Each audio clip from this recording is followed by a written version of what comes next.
Pessoal, falando da Parashá, Rabino Roni Hadid Meir Carlos, Parashat Vayishlach. Jacob Avinu está voltando para a terra de Israel, junto com toda a turma, né, toda a sua família, mulheres, crianças e animais, gado e tudo, toda aquela... E no caminho ele vai se encontrar agora, vem no caminho dele, na direção dele, o Esav, seu irmão, né, que ele veio da terra dele, e junto com ele também, acompanhando, quanto tinham? 200? Deve ser algo assim, ele né? Traz, né? Ele traz...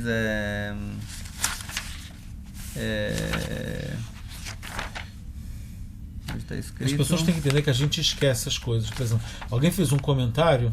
Como é que eles não sabem que Abraão faleceu com 175 anos? A gente uma vez estudou isso e a gente esqueceu, né? A gente não sabe tudo. A gente não sabe tudo, e mesmo que a gente, o pouco que a gente sabe, a gente também esqueceu a maioria das coisas. Também. A gente também está estudando aqui. Né? Escrito Veishlach Malachim Lefanav Elesav, Artsasei Sedom, né? Chuva Malachim, e falaram para ele: a gente veio para o teu irmão, mas ele está indo em cima de você ainda com 400 pessoas para te atacar. 400 pessoas exatamente, que a gente fala que é um pelotão. Um pelotão. 400 pessoas hoje em dia é um pelotão. E a turma na época era... Não é pelotão, era em português, pelotão é plugar, eu acho. Eu não sei o que é. É um gdud. Existe uma formação militar que são em torno de 400 pessoas. Um pequeno exército, o cara veio, né? E todo mundo forte, né? São alufim, que a gente falou, são todos generais, gente de elite, né? Que veio atacar ele. Por isso vai irá Yaakov meod, vai yetzerlo. Então Yaakov ficou vai irá Yaakov, né? Pode traduzir apavorado, né? Sim. Vai yetzerlo, ele ficou em tensão, né? Ele dividiu o acampamento dele então em duas partes. E disse, né, se o Esav vier atacar uma das duas acampamentos, pelo menos vai sobrar o outro acampamento. E se ele vier atacar o outro acampamento, o primeiro vai sobrar, né? Então ele está muito preocupado, Yaakov. E você apresentou a pergunta do Rasharish, né, que realmente é um ponto complexo para se falar, que no final das contas, a gente leu na parashá anterior já, que Deus prometeu para ele para voltar para a terra de Israel, que ele vai proteger ele, que vai estar tudo em ordem, não tem problema nenhum. Deus já fez promessas para ele. Se o próprio Deus prometeu para ele que tudo vai dar certo, qual será o medo de Yaakov, do Esav? Então, ele tinha que ter crença em Deus, que Deus falou que vai ter tudo em ordem. Em vez disso, ele começa, separa acampamento, já começa a pensar quem vai morrer, quem não vai, não sei o que, ele já está em outro filme, ele já está, né? Então, parece como se fosse Chas Veshalom, né? Que Yaakov está perdendo a sua crença Chas Veshalom em Deus. Então, como é que a gente junta isso com a imagem que a gente sabe que Yaakov não tinha nenhuma dúvida sobre a capacidade de Deus de salvar ele? Bom, igual semana passada que a gente trouxe o Rabino Simpson, Rafael Reis, a gente também essa semana traz ele, que ele diz o seguinte, em outras, eu vou botar isso em linguagem coloquial. A resposta é: não é assim que funciona. A coisa não funciona assim. O que quer dizer? Deus garante para ele que ele vai voltar para Israel e que ele vai proteger ele. Existe uma proteção divina sobre Yaakov e a família dele, no modo geral. Agora, a proteção ela é invencível quando a pessoa está num estado de tzadikut, de sendo um justo completo. Mas o que acontece é que nós somos humanos, e mesmo Yaakov havia na elevação dele também, pode acontecer que ele, alguém da família, teve algum tipo de pecado ou transgressão menos forte, e isso aí faz com que essa proteção, em algum momento, pode ter uma caída. Ou seja, o mundo funciona de maneira que não é porque você está numa elevação que você está num estado muito elevado, ou que Deus protege uma coisa, no macro, que no micro vai acontecer tudo, tudo no mundo cor-de-rosa, que não vai acontecer nada de mal, que não vai ter nenhuma coisa, não. O sistema que o mundo foi criado, que Deus criou o mundo, foi criado de maneira que dentro do sistema tem problemas estruturais. Deus já criou o mundo que iria ter, de acordo com a vontade dele, que dentro do sistema existem problemas. É igual que a Torá fala que não vai deixar de ter um pobre sobre a face da terra. Não vai deixar de ter pobre. Como pode ser? Se a humanidade chega num nível muito elevado, Qual o problema de dar um pouco mais de comida para alguém que tem tanta comida que é jogada fora? Mais de 20, 30% da comida do mundo é jogada fora. Todos os recursos jogados fora. Se a gente tivesse uma sociedade um pouco mais organizada, a gente conseguiria alimentar todas as bocas que tem no mundo. Não falta. A gente poderia fazer isso. Não, Deus vem e fala na Torá que não vai deixar de existir o pobre na terra. Por quê? O sistema divino foi montado para que o sistema divino no mundo é tão perfeito que até dentro do sistema divino tem imperfeições. A imperfeição já foi criada dentro do sistema. Ela não existe um sistema que o sistema não foi bem montado. Não. Porque eu falo, quando tem um problema no sistema, se é uma coisa que você monta, uma estrutura que um homem fez, você fala, isso aí não está funcionando, então ele não montou direito. Mas Deus não. Deus monta o sistema que ele quer montar. Não vai ter nenhuma imperfeição. As imperfeições que tem no sistema são, vou usar uma palavra que muito tempo não uso, intrínsecas. Elas built-in. Pré-programadas. Elas são pré-programadas, porque elas têm um motivo para estar lá dentro. Então, no caso de Yaakov sabe muito bem que foi prometido para ele tudo. Mas, mesmo assim, o sistema funciona como funciona. E Yaakov, mesmo um tzadik, ele está dentro do sistema. E pode acontecer que alguém faz um deslize, alguém da família dele ou ele vai fazer. E ele sabe, e isso existe no mundo de propósito. Porque quando a pessoa desliza, ela pode depois se reabilitar. Ela pode de novo fazer tchuvá. Isso é parte da elevação dela no mundo. Mas ainda assim, a pergunta continua complexa na minha opinião. Porque, por exemplo, Deus faz uma promessa por meio de um profeta. Vamos dizer que chega um profeta agora provado. Profeta aprovado. Hoje a gente não tem profeta, mas vamos dizer que um profeta se provou como profeta de acordo com a lei da Torá. E ele chega e fala, olha, chega para um cara assim, você se chama Rony, daqui a 2 semanas você vai ganhar na loteria. Legal. Passa 2 semanas, você não ganha na loteria. Qual é a posição que a gente tem que fazer agora com esse profeta? Pela lei, ele é um profeta falso. Claro. E ele pode, inclusive, ser morto por fazer uma profecia em nome de Deus falsa. Hoje em dia não, porque a gente não tem morte pelo Beidin, mas na época da Torá ele poderia ser morto por isso também. Mas, de acordo com o que a gente viu agora, a gente poderia então falar assim, não, calma. Na verdade, você tinha que ganhar na loto. Mas você fez alguma besteira no caminho. Você não é a mesma pessoa que merecia ganhar na loto 2 semanas atrás. Você não precisa chegar nisso. Você não precisa chegar nesse tipo de subterfúgio. É muito mais simples, a resposta é muito mais simples. Que as promessas divinas, elas vão se concretizar, mas o roteiro não é exatamente sempre o que você está pensando. Por exemplo, a gente vê no Sefer Bereshit, a gente já comentou, que a gente sabe que no final das contas, a humanidade, por exemplo, vai ter paz na humanidade e as famílias, todas as famílias da Terra vão ser abençoadas. Mas não quer dizer que vai ser exatamente do roteiro que foi inicial. O roteiro inicial não era que ia ter um povo escolhido, que toda a humanidade ia crescer junto. E essa história de Abraão e depois o povo escolhido com Yitzhak e Yaakov, a gente sabe que é um plano B para chegar no roteiro final. Pode ser que o roteiro inicial era que Yaakov talvez nem teve que descer para Mitzrayim, como o negócio de Brit Ben Abtarim, que na época dele já se é construído o Beit HaMikdash. E pode ser que o roteiro final mudou. A gente não sabe qual era o roteiro inicial. A gente sabe qual é o roteiro final. Podia ter um roteiro que Moshe ia entrar na terra de Israel. Mas o roteiro final pode ser que Yaakov vai morrer? A gente não sabe. Porque o que a gente sabe é que a promessa divina, que vai ser que ele vai voltar para Israel. Existe a promessa divina que Yaakov vai voltar para Israel. A gente não é para anterior. Deus vai estar com você. Sim. E ele vai te proteger de tudo. Sim. Eu vou te devolver para a terra de Israel. Eu não vou te deixar até que eu faça o que eu te prometi. Mas se você ler, mas se você ler o contrato de maneira minuciosa, você não sabe exatamente que perdas Yaakov pode ter no caminho. Por exemplo, ele teve uma perda. A gente sabe que Raquel, assim que entrou em Israel, faleceu.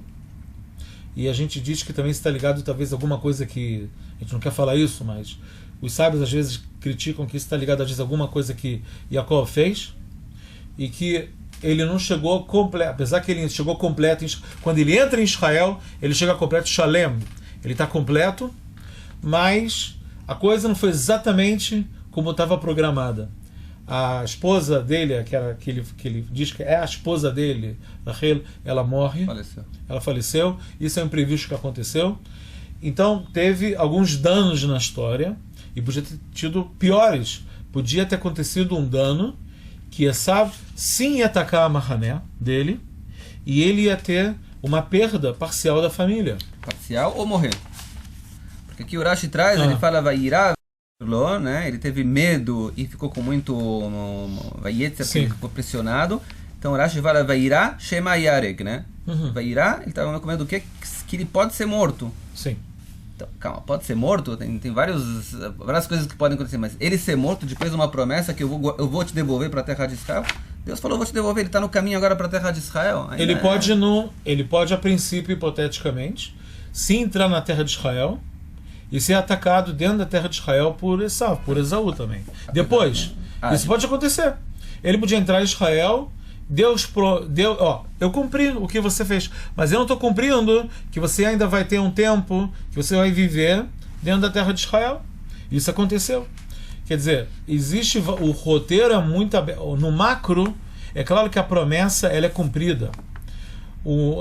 A nível de uma alta resolução, uma resolução mais bem definida, como se fala, a previdência divina, ela deixa uma margem de manobra.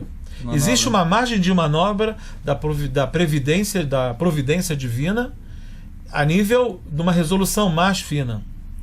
Sim, que Deus sim cumpre. Por exemplo, tem muitas promessas que a gente vê no Tanar que não vai, por exemplo, a gente vê no Talmud que fala que existia um plano que Hiskiau ia ser o Mashiach. Aí não foi o Mashiach, vai ser outro Mashiach. Ou seja, uma intenção divina, às vezes ela pode se solidificar, ela pode se cristalizar, ela pode se realizar com uma pessoa, e às vezes não, que essa pessoa não teve o mérito, aquela geração não teve o mérito para aquilo, mas a promessa ainda existe e ela vai se concretizar em outra geração, uma geração futura. Então a gente vê que no macro, as palavras de Deus, a nível de cumprir a profecia, cumprir a coisa, vão dar certo. A gente não sabe a nível pessoal. O pessoal quando vai chegar. O pessoal, se você vai ser parte... Os Mefarshim, eles estão caindo em cima dessa pergunta. Né? Por exemplo, o Kliakar, né? Kliakar como se traduz? É um instrumento... É um pirush, é um intérprete famoso da Torá, que eu gosto muito dele. Ele fala muitas coisas. Ele fala, por exemplo, ele traz aqui, né? O Mashe Pirshu Shayare Penigrom Achet, ele fala... Eu não entendo por que ele estava com medo. Depois que prometeu Deus para ele, de guardar ele, na Sulam, que a gente perguntou agora. Né? O Mashe Pirshu Shayare Penigrom Achet. E que isso que falaram os nossos sábios, que estavam com medo que tivesse o pecado. E Maena Sechel Kabel Deaze. O cérebro da pessoa, né? Como o raciocínio, vai ter muita dificuldade para aceitar vamos dizer assim, uma desculpa dessas, né? Que Zeshmona Yamim Shana Lo Babayit Lavan Shuv El Eretz Moradetcha. E próprio Deus falou para ele voltar. V'chialei aladat lomar shebeinei ubeinei nitkalkel. Aí, há 2 segundos atrás ele falou para ele volta para a terra de Israel. Quer dizer, desde aquele momento que ele falou volta, até que ele começou a voltar, lá ele já fez alguma besteira tão grande que ele perdeu o mérito de todas as brachot, de todas as bênçãos de antes, né? O Marin itchabet meod bekushia azeh. A gente tem que falar também para as pessoas e também escutarem que os comentaristas da Torá, uma das divisões que a gente pode fazer deles são o que a gente fala, os apologéticos e não apologéticos. Os apologéticos, eles estão sempre tentando defender o comportamento dos patriarcas. Existem alguns comentaristas que a linha deles é defender o comportamento dos patriarcas. Ao ponto que o Kliakar aqui fala, não pode ser que Yaakov desceu nesse nível.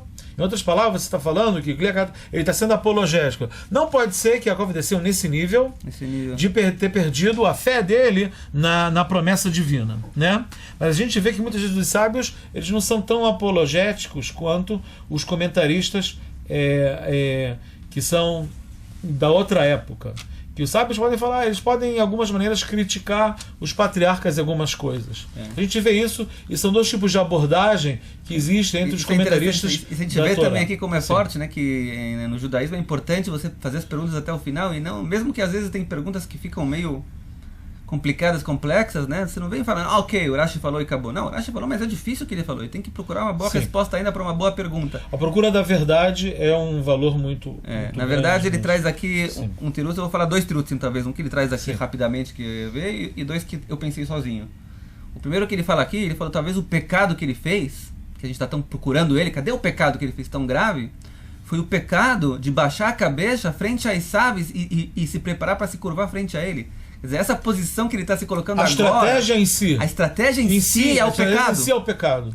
Eu não devia me submeter. Interessante. Sim. Você não deveria se submeter. Inclusive, os nossos sábios fazem críticas sobre Yaakov, que a cada vez que ele se curvou frente a Esav, os filhos, né, os descendentes do Yaakov vão sofrer por isso. E a ideia aqui não é complexa, é muito complexa se curvar frente a Esav, que era um rachá, uma pessoa tão mal, depois que Deus prometeu para ele que tudo vai dar certo. Sim. Sobre isso tem comentários, por exemplo, na questão da Parashá, que a gente viu de Toldot um tempo atrás, que a gente fala que Esav deu um grito muito grande quando é roubado dele as brachot. E depois, você comentou quando a gente falou sobre isso há 3 semanas atrás, que depois tem o grito de Mordecai em Shoshana Birá, que é de acordo com isso. Agora, a gente sabe que a Torá não critica esse ato que Rivka e Yaakov fizeram. Ela não critica, a Torá não critica esse ato, mas... De enganar o Esav. De enganar o Esav. Mas doeu a Esav. Você pode às vezes fazer a coisa certa, mas às vezes tem alguns danos de você fazer a coisa certa. E porque o sistema é montado assim, que quando você causa um dano, existe uma coisa de causa e efeito, de ação e reação divina, você pode tomar um efeito bumerangue nisso. Yaakov tomou um efeito bumerangue, apesar de ter agido certo de ter pego a brachá. Então aqui também, pode ser que ele está fazendo a coisa taticamente certa agora, que é se submeter, subordinar. Mas as consequências... Mas existem consequências, mesmo às vezes a coisa certa que você faz... pode ter consequências negativas e que a nível de providência divina vão voltar contra você. E isso é muito interessante. Você falou que pode ser que esse é o pecado em si, essa subordinação, que é a coisa certa a fazer, mas ela tem esse problema, realmente. Inclusive, ele traz aqui o Hazal, né, que nossos sábios falam que Kola Machnif Larashá Sofo Shenofel Beyado. Todo aquele que... Machnif é puxar o saco. Ele se subordina para tentar se mostrar porque legal, esse ato em si, porque olha só, o efeito é muito importante, que ele está conseguindo, ele está fazendo sobreviver. Para sobreviver, às vezes você tem que fazer coisas que você não quer fazer, mas por outro lado, o ato em si ele tem um problema. Ele cria uma situação espiritual negativa para o tzadik que está fazendo. Mas a gente tem que entender como é que pode ser. Mas ele fez a coisa certa, como é que ele está sendo castigado? É porque a gente não entende muitas vezes o que é castigo. A gente acha que castigo se fizer raiva, você tem que castigar. Não. O castigo é um tikkun, é um conserto. Tipo, você fez a coisa certa.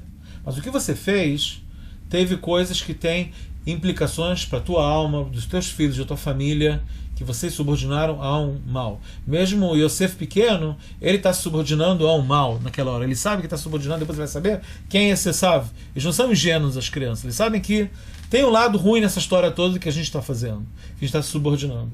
Então vem depois o castigo. O castigo é uma misericórdia divina de você fez a coisa certa, mas a coisa não pode ser 100% certa, e o que está de errado, o que causou um dano a você, o castigo vai consertar isso para você. Então, quer dizer... Ou no futuro, alguma coisa diferente vai mudar e que você não está vendo agora ainda, que isso vai ser bom para o futuro ainda. Sim. Bom, o assunto é complexo, a gente só abre aqui o tema para vocês, porque realmente já passamos do tempo um pouco. Se vocês tiverem alguma posição também, a gente está disposto. Comentem também, porque é uma discussão filosófica interessante que a gente tem na Parashá. Verifiquem, leiam também a Parashá juntos, passem por ela também e comuniquem a gente também o que vocês acham. Shabbat Shalom para vocês, tudo de bom. Shabbat Shalom.